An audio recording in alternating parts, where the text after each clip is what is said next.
हाँ जी, सभी को नमस्कार। आज के इस क्लास में हम जा रहे हैं, है ना? जिनकी कविता हमने पहले पढ़ी थी, उन्हीं की एक और कविता, ठीक है? डॉरजियो की पोयम हम लोग पढ़ेंगे, माय नेटिव लैंड। और ये बड़ी ही शानदार सी एक और सोनेट है, और ये एक पेट्रकन सोनेट है जिसमें 8 ऊपर के लाइन ऑक्टेव और नीचे के जो 6 लाइन हैं वो आपके सेस्टेट है। और इसमें कुछ खास बातें हैं जिनको जान लेना बड़ा जरूरी है। एक पहली बात तो ये एक पेट्रकन सोनेट है, और राइमिंग स्कीम तो आपने पढ़ी होगी, कैसे निकालते हैं? A B A B A B C C. जैसे मान लीजिए ये अपना पोयम है ना? ये लाइन मिल रहा है ना, ये ए हो गया और ये बी हो गया। फिर देखिए इससे ये मैच कर रहा है तो ये ए हो गया, इससे ये मैच कर रहा है तो बी हो गया। तो ए बी और ये क्या बन गया? A B. बात समझ में आ रहा है? अच्छा, फिर उसके बाद हमने क्या देखा? फिर ए बी बन रहा है, तो गौर से देखिए, यहाँ पे टी तो यहाँ पे टी, ये फिर ए हो गया, नाउ दाउ ये बी हो गया। तो अगर आप राइमिंग स्कीम निकालना नहीं जानते तो आप ऐसे ही निकालिएगा, ठीक है? उसके बाद आप जैसे देखेंगे तो हमने लिखा है सी सी, यानी कि यहां से अगर आप राइमिंग स्कीम मैच करेंगे इसके आगे तो आपको मिलेगा दाऊ, है ना? उसके बाद दी दी मिलेगा। समझ रहे थे? ये सी सी में चला जाता है। तो इस तरीके से इसका राइमिंग स्कीम हो गया A B C C D E F F. ठीक है, जहां से चेंज हुआ उसको हमने अलग कर दिया। ये सारी चीजें क्रिटिकल अप्रिसिएशन में मदद करती है। क्रिटिकल अप्रिसिएशन की बहुत पहले हमने वीडियो डाल दी है कि कैसे क्रिटिकल अप्रिसिएशन लिखना है, आप देख सकते हैं।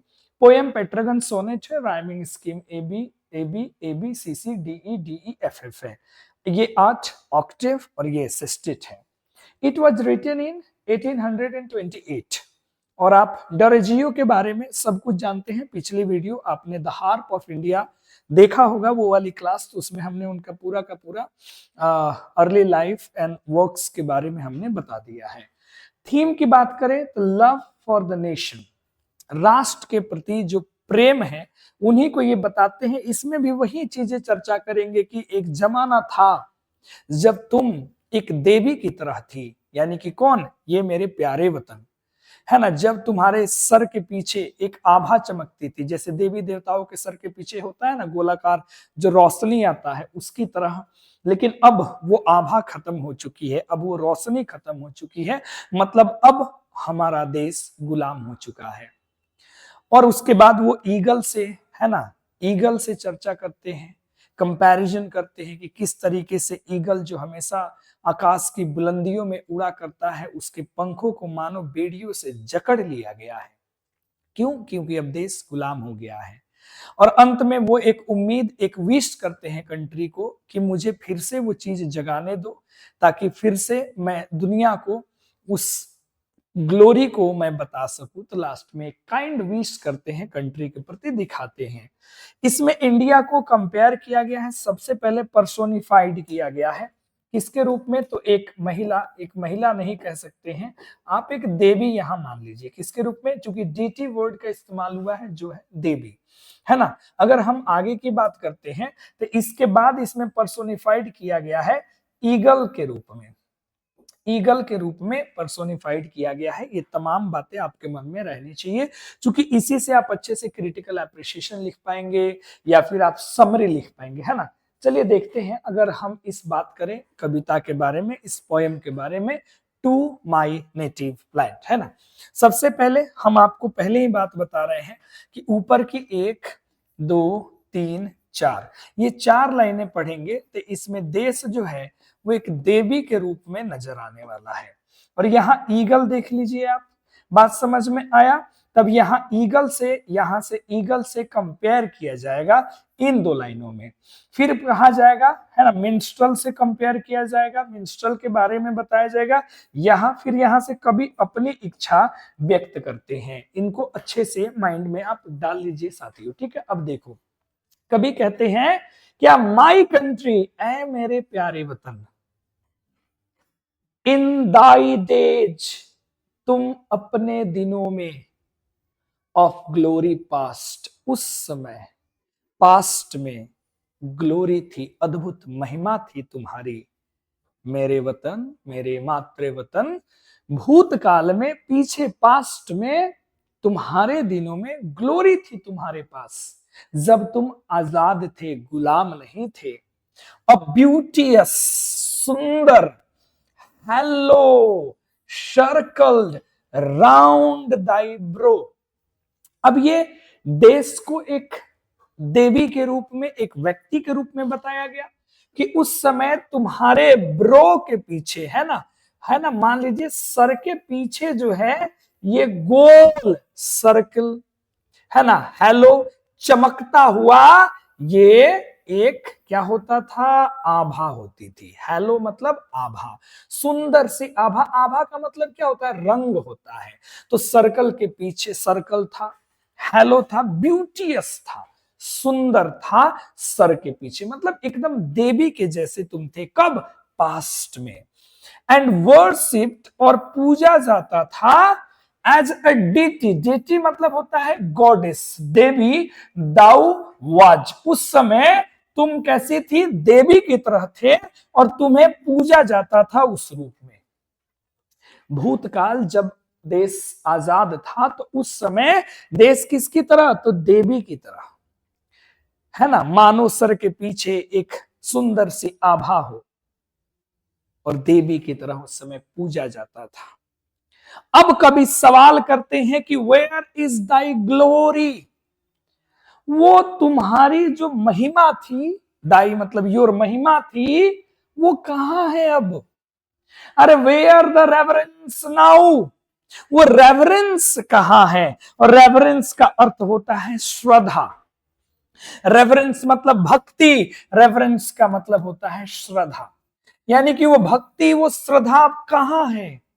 कभी तुम्हारे प्रति लोग भक्ति करते थे, श्रद्धा अर्पित करते थे, ग्लोरी कहां है, वो सब खत्म हो गई। ये मुझे लगता है 4 पंक्तियां आपके हृदय में, आपके दिलों में उतर गई होगी। दाई ईगल पिनियन, दाई मतलब तुम्हारे किस रूप में, ईगल के रूप में, पिनियन मतलब पंख। इज, गौर से देखिएगा यहां वर्ब टू का इस्तेमाल है, ये पास्ट की बात है, ये प्रेजेंट की बात हो रही है। समझना, खूब अच्छे से पोइट्री समझे। ये पास्ट इन दाई डेज, तुम्हारे दिनों में क्या क्या थे, वर्शिप्ड किया जाता था। वाज मतलब हो गया सीधे सीधे वॉज, पास्ट। अब इज लगाया यानी कि प्रेजेंट की बात कर रहा है, जब ब्रिटिश रूल है इंडिया में।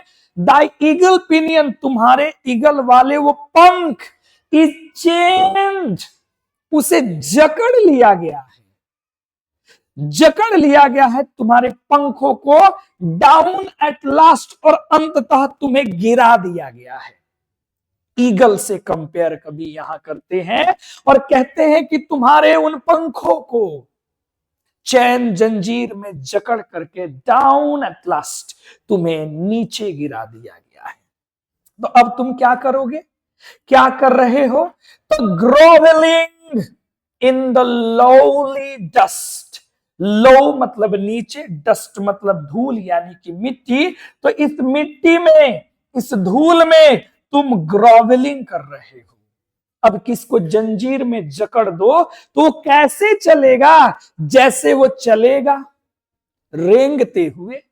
जैसे आपने फिल्म में देखा था कि जब हमारे देश के वीर जवान को जंजीर में बांध लिया गया तो वो कैसे चलते हैं, वैसे ही स्थिति है कुछ ऐसी इंडिया की ब्रिटिश रूल के अंडर में।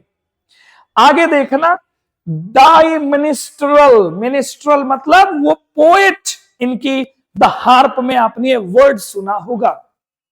वो जो मिनिस्ट्रल है, वो जो गीत गाने वाले कवि हैं, सुंदर सुंदर गीत सजाने वाले कवि है, had no wit to weave for thee, उनके पास कोई माला नहीं है गूंथने के लिए तुम्हारे लिए।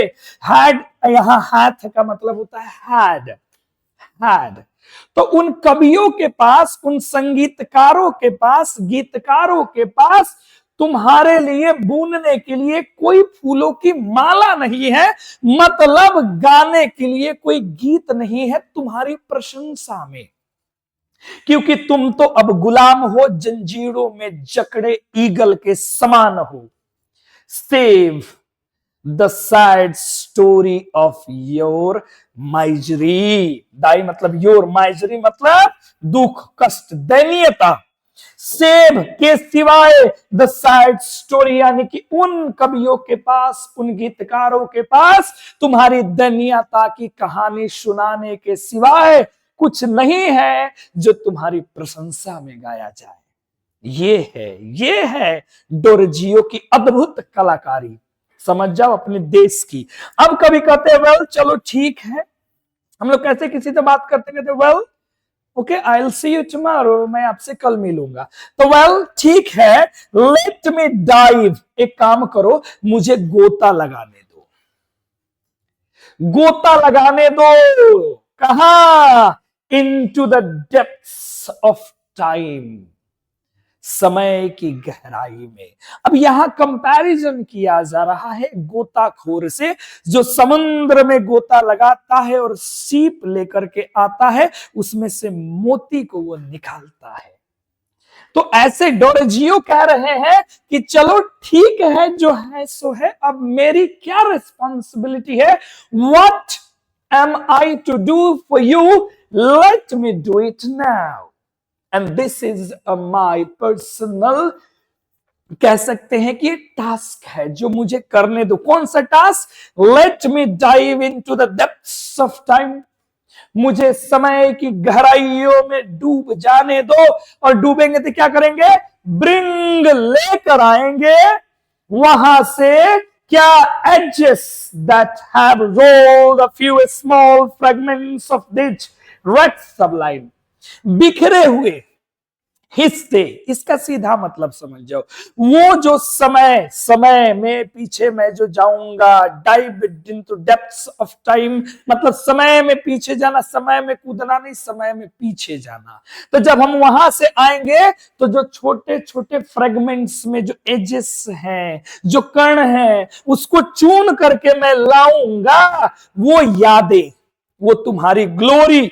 और तो और बाबू क्या कहते हैं? विच ह्यूमन आई में नेवर मोर बिहोल्ड। और उन यादों को, उन टुकड़ों को, जो ग्लोरी के टुकड़े हैं, पास्ट के टुकड़े हैं, उस मोती की तरह है जिसको इंसानी आंखों ने तो कभी देखा ही नहीं, कभी देखा ही नहीं इन गुलाम देश में इन लोगों ने। मैं उन यादों को लेकर के आऊंगा समय के पीछे। Let the garden of my labour be, garden का मतलब होता है गिफ्ट, इनाम, और लेबर मतलब हार्ड वर्क।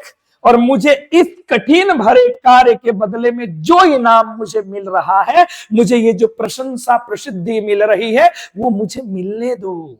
क्यों मिल रही है? मैं पीछे समय में जाकर के तुम्हारी ग्लोरी के फिकरे हुए फ्रेगमेंट्स, एजेस को मैं लेकर के आ रहा हूं। एंड माई फॉलन कंट्री, ए मेरे पिछड़े हुए देश, गिरे हुए देश, गुलाम देश, यही मेरी एक काइंड विश है तुम्हारे लिए। यही मेरी एक काइंड विश, इच्छा है तुम्हारे प्रति कि मैं समय में पीछे जाऊं और वहां से उन यादों को समेट करके आऊं और सभी दुनिया को बताऊं कि मेरा देश कितना महान था। जैसे सुनते हैं ना आप, मेरे देश की मोती, मेरे देश की धरती सोना उगले, उगले हीरे मोती मेरे देश की धरती। वो पास्ट की ग्लोरी मैं लेकर के आऊं। ये कवि की आखिरी इच्छा है कि मैं, ये विश है तुम्हारे लिए, ए मेरे मातृवतन, my love, my country India. और ये कविता आपके हृदय में यदि पहुंची होगी तो कमेंट बॉक्स में जो आपकी इच्छा करे जरूर लिखिएगा। फिर मिलते हैं अगली क्लास के साथ। धन्यवाद।